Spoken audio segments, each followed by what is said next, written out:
만일 너희 속에 하나님의 영이 거하시면 너희가 육신에 있지 아니하고 영에 있나니 누구든지 그리스도의 영이 없으면 그리스도의 사람이 아니라 또 그리스도께서 너희 안에 계시면 몸은 죄로 말미암아 죽은 것이나 영은 의로 말미암아 살아있는 것이니라.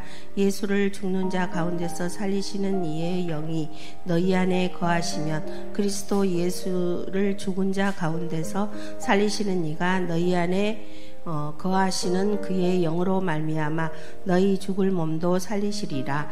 그러므로 형제들아 너희가 빚진 자로 돼 육신에게 져서 육신대로 살 것이 아니니라. 너희가 육신대로 살면 반드시 죽을 것이로되 영으로서 몸의 행실을 죽이면 살리니 무릇 하나님의 영으로 인도함을 받는 사람은 곧 하나님의 아들이라. 너희는 다시 무서워하는 종의 영을 받지 아니하고 양자의 영을 받았으므로 우리가 아빠 아버지라고 부르짖느니라. 아멘. 아멘. 우리 한번 기도하겠습니다. 하나님 아버지, 이 시간 하나님 말씀 듣겠습니다. 종의 입술을 통해서 선포되는 말씀이 살아있는 하나님의 생명의 말씀 되도록 도와주시고 함께 듣는 우리 모두에게 성령님 함께 해주셔서 우리 각 사람에게 하나님 들려주고 싶어 하시는 그 말씀이 완전히 들려지고 마음에 심어져서 삶 가운데 실제되도록 도와주옵소서. 예수님의 이름으로 기도합니다. 아멘. 이 세상의 모든 사람들은 두 종류의 사람입니다. 아담 안에 죄 가운데, 즉 아담의 본성을 가지고 죄 가운데 있든지 그리스도 안에 은혜 가운데 하나님 은혜 안에 사는 삶을 살든지 둘 중에 하나입니다. 여러분은 어디에 속합니까? 은혜 아래에 속한 자들이죠. 우리 옆 사람에게 한번 축복합시다. 당신은 은혜 안에 있는 자입니다. 하나님의 존귀한 아들입니다. 아멘. 우리는 아담 안에서 우리의 육신의 본성으로 살면서 살아가는 그 삶에서 예수 그리스도 안으로 옮겨진 은혜 받은 하늘나라의 시민, 그 수준이 아니에요. 하나님의 아들이에요. 하나님의 아들이란 말이에요. 예수님이 하나님의 아들인 그 수준으로 우리도 하나님의 아들들입니다. 실제로 그게 실제예요. 어떻게 이런 일이 가능하게 되었습니까? 3절에 말씀해 주고 있어요. 로마서 8장 3절에 율법이 육신으로 말미암아 연약하여 할 수 없는 그것을, 우리 육신이 아담의 본성 때문에 할 수 없는 그것을 하나님이 하셨는데 어떻게 하셨어요? 우리 죄 때문에 하나님의 아들을 사람의 모양으로 보내어서 우리의 육신의 죄를, 우리의 죄의 본성을 십자가에서 다 받아내고 다 없애버렸어요. 다 죽여버렸어요. 사라지게 하셨어요. 아담 안에 있는 죄의 본성, 우리가 너무 미워하고 혼란스러워하고 두려워하는 죄의 본성을, 죄값을 예수님이 다 치르셨어요. 그래서 예수님이 십자가에서 뭐라고 말씀하셨어요? 다 갚아냈다. 다 치루었다. 다 이루었다. 아담의 본성은 다 사라지게 하셨고 처음 하나님의 형상으로 지음받은 하나님의 형상이 회복되게 했다는 거예요. 할렐루야.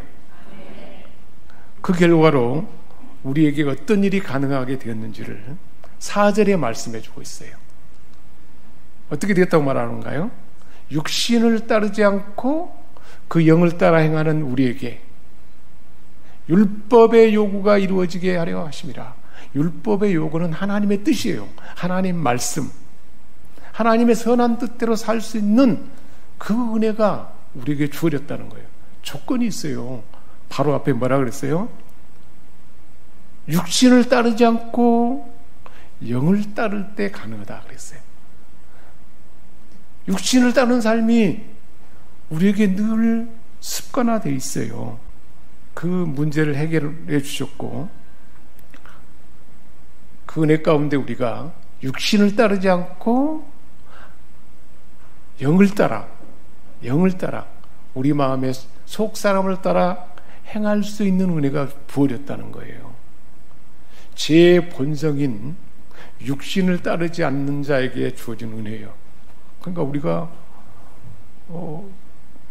그리스도 안에 있다 하지만 여전히 육신을 따라 내가 살아가요.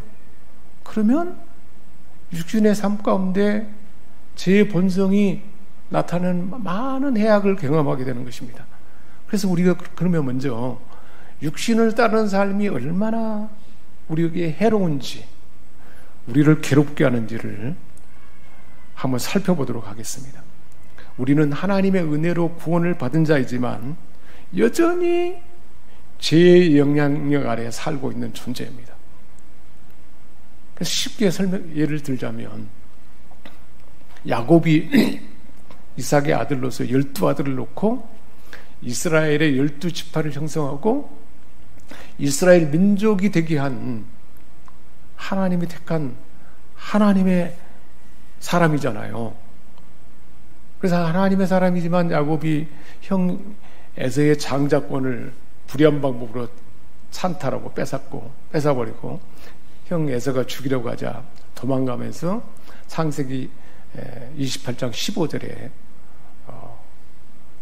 돌베개 베고 누워있는데 하나님이 나타나서 말씀해 주셨어요. 야곱에게, 야곱아, 내가 너와 함께 할 것이고 어디를 갔는지 함께 할 것이다. 다시 고향으로 내가 돌아오도록까지 함께 할 것이다. 늘 함께 할 것이다. 말씀하셨어요. 하나님 약속하신 대로 함께 하셨어요? 안 함께 하셨어요? 함께 하셨어요.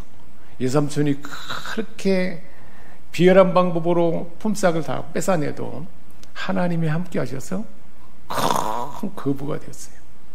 12아들을 거느리고 많은 가축을 거느리고 이제 하나님 은혜 가운데 고향으로 돌아오는 길이었습니다. 하나님이 함께 하셔서 약속하신 대로 고향으로 향하는 그 복된 길을 가게 된 거죠. 우리도 이런 은혜 안에 살아가는 존재예요. 여전히 은혜 안에 살아갔지만 문제가 생겼습니다. 형 에서가 400명이나 되는 사람을 거느리고 야곱을 향해 온다는 거예요. 죽이러 가는 거죠. 모든 가족들을 다 해하고 지금까지 이루는 것을 다 빼앗아 가겠다는 거죠. 400명을 거느리고 오니 얼마나 두렵겠습니까? 여러분 어떤 생각이 들겠어요? 두렵고 힘들죠. 이때 야곱은 여전히 육신의 본성으로 생각합니다. 한 때를 치면 한 때는 피하고, 그래서 때를 나눠가지고 자기 꾀를, 자기 방식을 준비해가지고 그것을 벗어나려고 합니다. 여전히 옛삶의 방식으로 자기 꾀, 자기 실수, 마음에 길들여진 대로 그 상황을 벗어나려 합니다. 그래서 이제 가축과 모든 그 종들을 다 먼저 보내고 가족들을 보내고 야복강 나루에 홀로 남아 있잖아요. 얼마나 고독한 순간일까요? 모든 것이 무너진, 내 힘으로 안 될 그때, 내가 할 수 없는 그때가 누가 일하는 때입니까? 하나님이 일하신 때입니다. 하나님은 우리를 다 가까이 만나기 위해서 반드시 그런 환경을 배열하셔요. 우리 정영기 집사님이 어떻게 하나님을 만날 수 있었겠습니까? 도저히 잠을 잘 수 없어요. 마음에 힘든 것 때문에. 하나님 앞에 나오지 않고는 견딜 수가 없는 거예요. 그래서 하나님 나오게 한 거예요. 누가 그런 환경을 만들고 만나주셨어요? 우리 하나님 만나주신 거예요. 우리 모든 인생은 그렇습니다. 내 힘으로 안 되고 모든 것이 무너지고 할 수 없는 그때 반드시 하나님은 그런 우리를 찾아오십니다. 왜일까요? 하나님의 아들들이니까, 소중한 존재니까. 그런데 그 순간이에요. 그 순간을 지금 하나님 찾아오셔서 하나님과 씨름한다는데 기도의 씨름을 하는 거죠. 하나님 만난 거죠. 하나님 찾아오셔서 계속 신랑이 버리는 거예요. 야곱이 별 생각을 다 해도 안 돼. 어떤 기도를 해도 안 돼. 그때 하나님이 너 이름이 무엇이냐? 우리 옆 사람에게 한번 봅시다. 너는 누구냐? 가끔 하나님 우리를 물어요. 그렇게. 너는 도대체 누구냐? 야곱이 뭐라고 대답했어요? 야곱입니다. 야곱, 움켜쥐는 자입니다. 내 욕망대로 이기적으로 내 고집대로 살아갑니다. 어떻습니까? 그게 내 실상, 내 모습이지 않습니까? 여전히 움켜쥐는 자예요. 육신을 따른 내 고집대로 살아가는 야곱이 바로 우리의 모습이지 않겠습니까? 군대 귀신이 들린 자가 귀신에 들려가지고 어떤 것에도 길들여져서 자기 삶에서 벗어나지 못해요. 집으로 가고 싶은데 음산한 무덤으로 갑니다. 무엇이 끌고 갔어요? 귀신이 끌고 간 거예요. 그런 것처럼 내 안에 숨어져 있는 본성이 우리로 하여금 그 환경으로 몰아가는 거죠. 쇠가랑에 묶어도 음성하는 무덤으로 가는 거예요. 야, 내가 말을 함부로 해가지고 감정을 다스리지 못해서 내뱉어 버렸더니 너무 힘들구나. 그래도 또 그렇게 하는 거예요. 귀신 들린 사람과 같지 않습니까? 육신의 본성에 끌려가는 거예요. 그러니까 그 실체를 오늘 우리는 찾아내야 돼요. 그 실체가 무엇인지를 우리는 오늘 말씀을 통해서 찾는 그런 시간이 되면 좋겠습니다. 그게 뭐냐면 우리 안에 괜히 어떤 사람을 만나면 별거 아닌데 미운 거예요. 미움에 중독이 되어버렸어요. 어떤 때는 막 화가 올라오는 거예요. 내가 화내려고 마음 먹지도 않았는데 어떤 상황이, 어떤 환경이 만들어지면 화가 나가지고 견딜 수가 없어요. 이기심으로 내 중심으로 해야 돼요.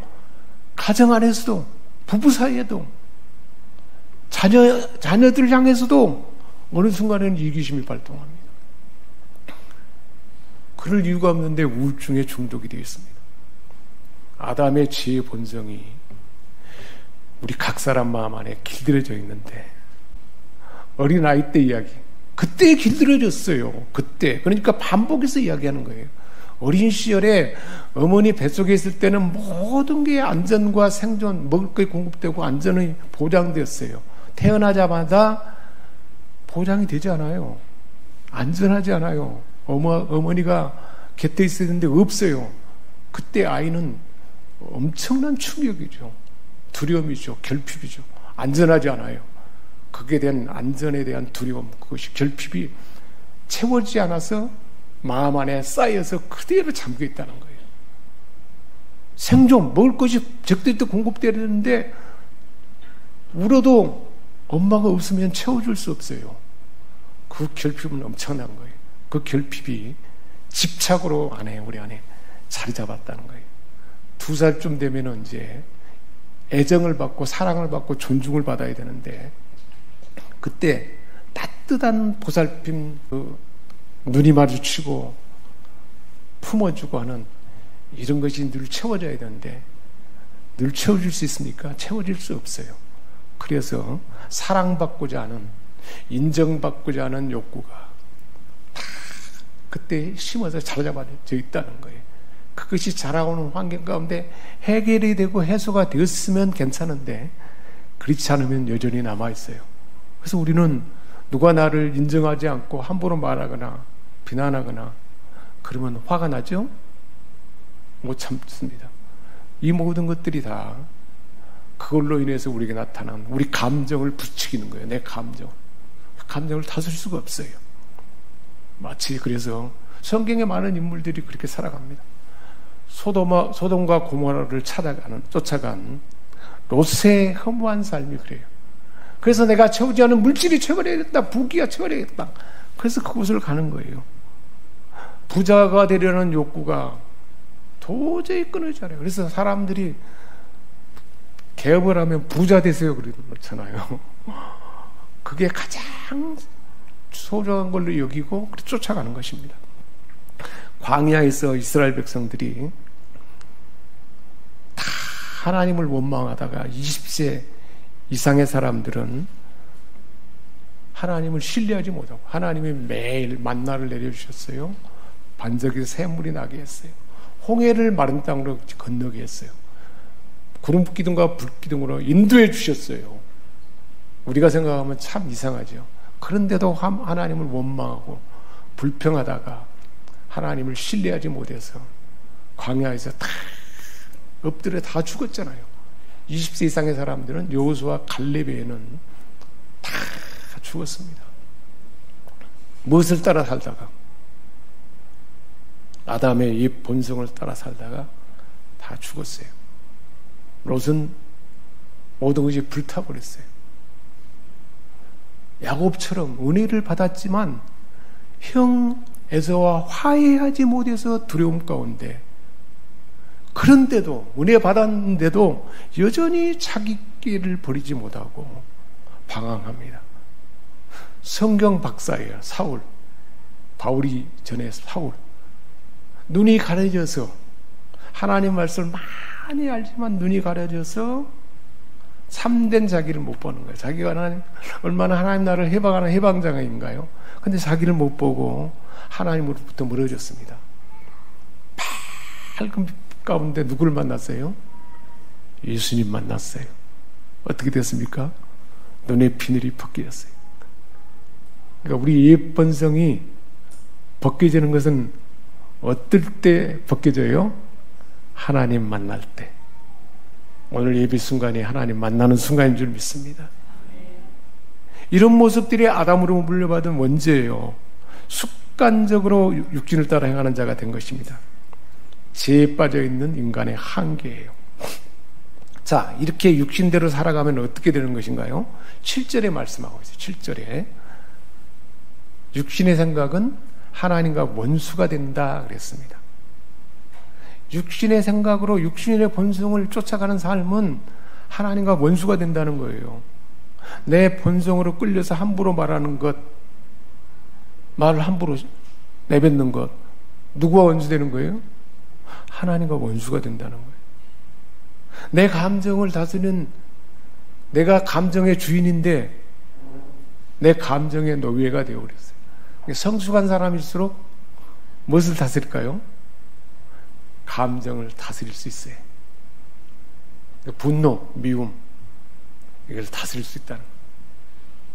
하나님 은혜가 임하면 가능합니다. 다스릴 수가 있어요. 왜 내가 화가 나고 내가 미움이 오고 내가 두려움가를 가만 살펴보면 찾아낼 수 있어요. 자, 이렇게 계속 감정을 노예가 돼서 하나님의 원수로 살고 싶습니까? 그럴 수는 없죠. 그리고 8절에 또 말씀해요. 8절에 육신에 있는 자들은 하나님을 기쁘시게 할 수 없다고 했어요.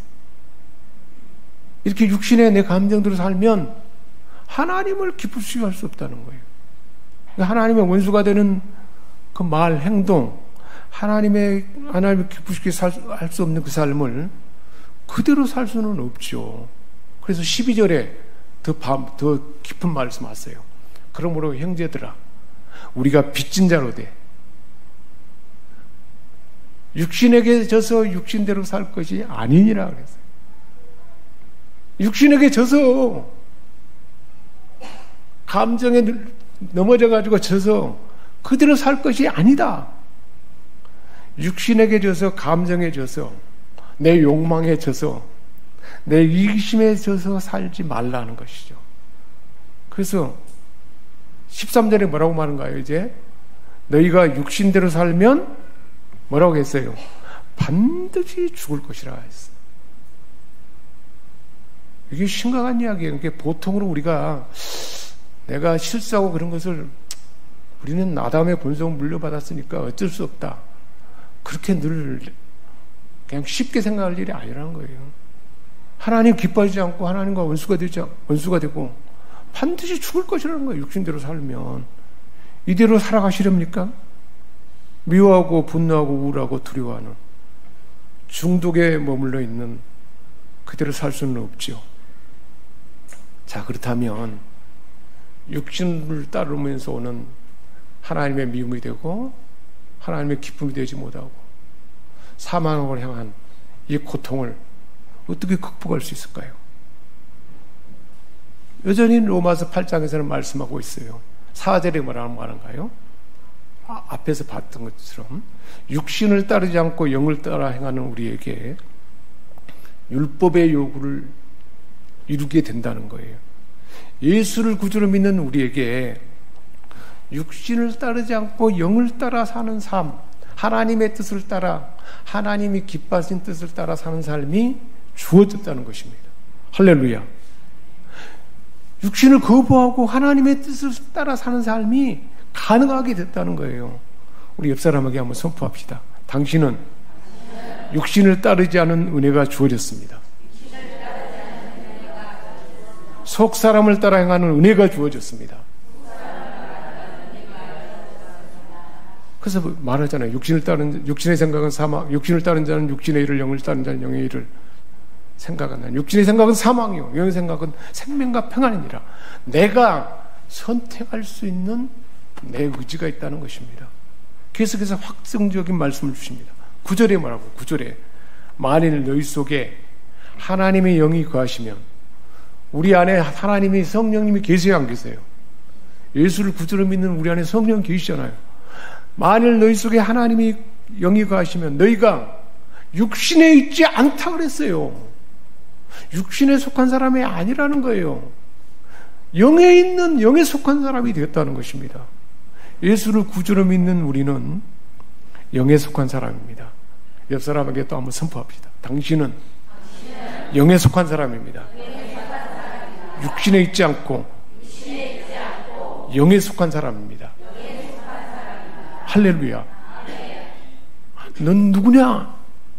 움켜쥐는 나는 야곱이고 본성이 그렇지만 구원받은 후 이제는 영을 따라 하나님의 뜻을 따라 행할 수 있는 그런 사람이 되었다는 거예요.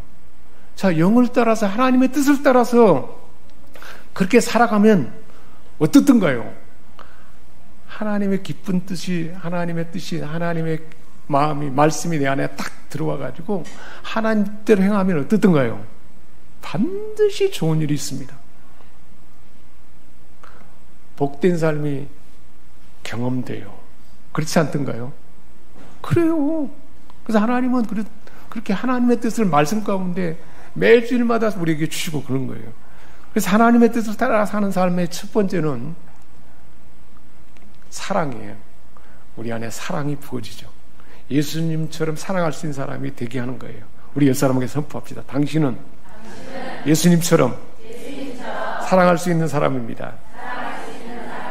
하나님을 기쁘시게 할 수 있는, 사랑할 수 있는 사람이 된 거예요. 자, 그러면 이렇게 다시 한번 앞으로 돌아가서 육신의 본성을 따르면서 고통의 삶을 맛보는 그 삶을 어떻게 극복할 수 있을까? 우리가 지금 말씀해 주고 있잖아요. 육신을 따르지 않고 영을 따라 하는 것이고,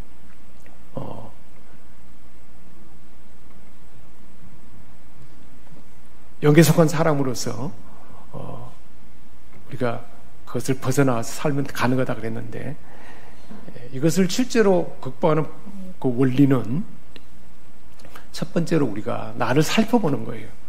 나에게 미움을 주고 분노하게 하고 스트레스 받게 하는, 우울함을 주고 하는 고통의 실체를 살펴보는 거예요. 분별해서 알아보는 거예요. 어떤 불행한 사건을 만나거나 혼란스러운 일을 만났거나 사건을 경험했으면 왜 내가 이렇게 분노할까? 왜 내가 이렇게 미워해야 하는 거지? 왜 이렇게 내가 불평하게 되는 건가? 왜 내가 이렇게 집착하지? 그 욕망을 알아 살았으면 그 욕망을 어떻게 해야 될까요? 버리는 거예요. 내려놓는 거예요. 내려놓는 훈련을 우리가 해야 돼요. 예수님도 그랬잖아요. 아무든지 나를 따라오려거든 자기를 부인하고 자기 부인이 나를 내려놓는 것이잖아요. 분노를 내려놓는 것입니다. 미움을 내려놓는 것이죠. 13절에 말씀했어요. 육신대로 살면 반드시 죽을 것이되 영으로서 몸의 행실을 죽이면 살리니. 말씀대로 영으로서 몸의 행실을 죽이는 거예요. 그게 가능하게 하셨어요. 우리는 예수님과 함께 합하여 세례를, 죽음의 세례를 받았다 그랬습니다. 예수님이 장사되고 죽을 때 우리가 같이 장사되었어요.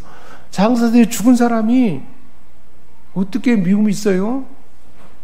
두려움이 있어요? 분노가 있을 수 있습니까? 그래서 로마서 6장 11절은 이렇게 말씀하고 있어요. 죄에 대해서는 죽은 자요, 하나님에 대해서는 산 자로 여길지어다. 그렇게 믿으라는 거예요, 늘. 그래서 그 분노와 미움, 실체를 발견하면 이미 나는 예수님과 함께 죽었어. 그러니까 나는 내려놓을 거야. 너 계속 나를 괴롭혀? 이제 소용없어. 난 내려놓을 거야. 이렇게 훈련하는 것입니다. 그 다스리는 거죠. 어떻게요? 영으로서 몸의 행실을 죽인다고 그랬어요. 자, 그러면 그게 어떻게 가능해요? 영으로서 몸의 행실을 죽이면 가능하다고 그랬어요. 영이 강하면, 우리가 소위 말하는 성령 충만하면, 은혜 충만하면 이긴다는 거예요. 그게 믿음으로 가능합니다. 우리의 죄의 본성에 숨은 죄를 예수님이 십자가에서 다 해결해 버렸어요. 죄에 대한 주님과 함께 죽었습니다. 이걸 믿는 믿음으로 확증하는 거죠. 이미 죽었어. 믿음으로 계속. 첫 번째는 믿음이에요. 그리고 두 번째는 내 안에 솟아리고 있는 육체의 실체를 알아차리는 거예요. 마음이 산란할 때, 문제가 있을 때, 이기심이 올라올 때, 야, 또 올라오는구나, 또 이렇게 소란하는구나. 그리고는 조용히 내려놓는 거예요. 아, 목사님 그게 잘 안 돼요. 안 된다고 할 게 아니라 살펴봐요. 그리고 한 번, 두 번 그렇게 하다 보면, 하나님의 은혜가 임하면, 제 경험으로 보면 여유가 생기더라고요. 분노의 마음이 오고 미움이 올 때 상당히 여유가 생겨요. 상당히 조용히 있을 시간 여유가 생기더라고요. 그리고 나를 살펴볼 수 있게 되더라고요. 그렇게 하려면 어떻게 되냐면, 우리가 일상의 삶에서 상대를 마치 엄마가 아이를 보는 마음으로 상대를 그렇게 대하는 거예요. 그게 어떤 마음인가요? 사랑의 마음이죠. 엄마는 아이에 대해서 그걸 살펴봐요. 조금 부족함이 있고 못된 모습이 있어도 사랑의 마음으로 다 품어줍니다. 우리가 늘 갈등을 일으키는 사람을 그렇게 보는 거예요. 엄마로서 아이를 보는 것처럼.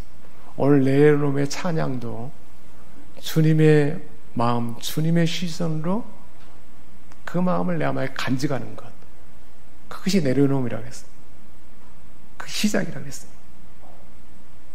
그래서 은혜에 충만한 삶을 살아야 되는데, 그러려면 무엇이 필요하냐? 여기 다 있어요. 이 5대 비전을 따르면, 하나님 만나고 하나님 만나면 은혜가 충만해져요. 엄마 마음이 생겨요. 예배가 하나님이 기뻐하는 최고의 예배자가 되는 거예요. 우리 생명샘교회 예배가 얼마나 은혜스러워요. 그래서 여러분 반드시 10시 40분까지 와야 해요. 찬양부터 참여, 그 전에 와서 기도해야 돼요. 찬양하면서 준비하고 예배하는 가운데 하나님을 만납니다. 하나님 만나면 달라져요. 모세가 하나님 만나니까 완전히 달라졌어요. 하나님이 함께 했어요. 하나님 만나면, 사울이 하나님 만나니까 바울이 되어버렸어요. 삭개오가 예수님 만나니까 가치관이 달라졌어요.